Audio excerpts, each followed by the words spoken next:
At midnight, every black market on Earth disappears. Not metaphorically, physically. The trucks are still running, the warehouses are still standing, the diesel in the tanks is still diesel. But the agreements keeping those trucks moving, the ones where nobody asked for a last name, those agreements no longer exist. The goods do not vanish. The network that moved them does. 6 hours later, at 6:14 a.m., a port scheduler in Rotterdam named Peter is looking at a logistics dashboard that has turned entirely red. 40,000 containers are still physically on the wharf. Each one weighs between 2,000 and 30,000 kilograms. None of them have teleported. But the software has flagged every one as orphaned cargo, meaning they exist in physical space, but not in legal space. The port does not have a protocol for this.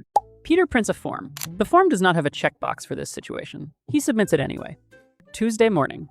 A fuel depot manager named Eduardo in Ciudad Juarez watches his cash customers stop arriving. By 9 a.m., his tanks hit 100% capacity. The refinery pipeline doesn't know this. Tanker trucks keep showing up with nowhere to unload. By noon, 17 trucks are idling on the shoulder of Federal Highway, 45 inches a line, 3 miles long. The highway department calls Eduardo. Eduardo explains the tanks are full. The highway department explains this isn't a parking zone. The tanks remain full, the trucks remain on the highway. The highway department files a report. 1 week later, 1.5 billion people derive income from informal economies. Not cartel executives, cash-paid agricultural laborers, motorcycle couriers, unregistered warehouse stackers, people whose entire economic existence is transactions that appear in no government database. In Sao Paulo, a grocery store manager named Camila has a fully stocked store and almost no customers. New inventory keeps arriving on schedule. The warehouse stock is full, the stockroom is full, the floor is full. The next truck arrives Tuesday. The forklift has nowhere to put anything. This becomes a forklift problem. 1 month later, a pharmacist named Amara, 200 kilometers north of N'Djamena, realizes her medications will run out in 30 days. For 11 years, the official supply chain has reliably failed to reach her coordinates. She kept the clinic running through an informal distributor named Kofi, who arrived every 4 weeks in an unmarked white van with a styrofoam cooler and a handwritten invoice. Kofi is not coming. The official process for establishing an authorized supply line takes 180 days to process. The gap between 30 and 180 is 150 days. The form does not address this.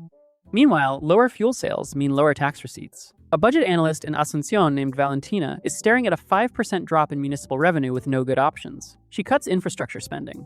The cuts land on asphalt procurement. The roads note this, in the sense that roads have a physics.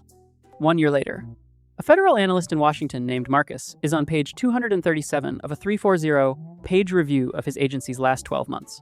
The agency has a multi-billion-dollar budget, field offices, surveillance infrastructure, and thousands of employees trained specifically to intercept illicit trade. In the past year, it has found nothing to intercept. Marcus's team is currently budgeting a task force to study why there is nothing left to enforce. The paperwork continues.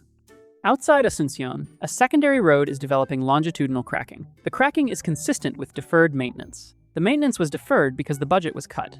The budget was cut because fuel tax revenue dropped. The revenue dropped because the informal buyers disappeared. The road doesn't know any of this.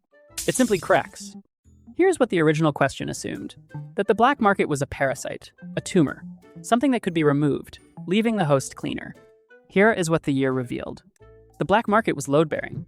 It was running logistics where official logistics had failed and never been replaced, supplying clinics that appeared on no government manifest, providing liquidity that banking systems had quietly incorporated into their baseline assumptions, paying the fuel taxes that maintained roads the formal economy used without noticing they were maintained.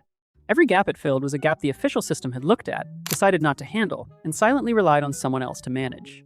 When it disappeared, the gaps didn't disappear. They just became visible for the first time.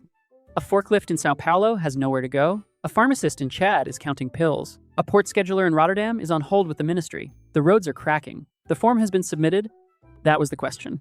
Not what would the world look like without black markets, but what was the world already assuming they would handle?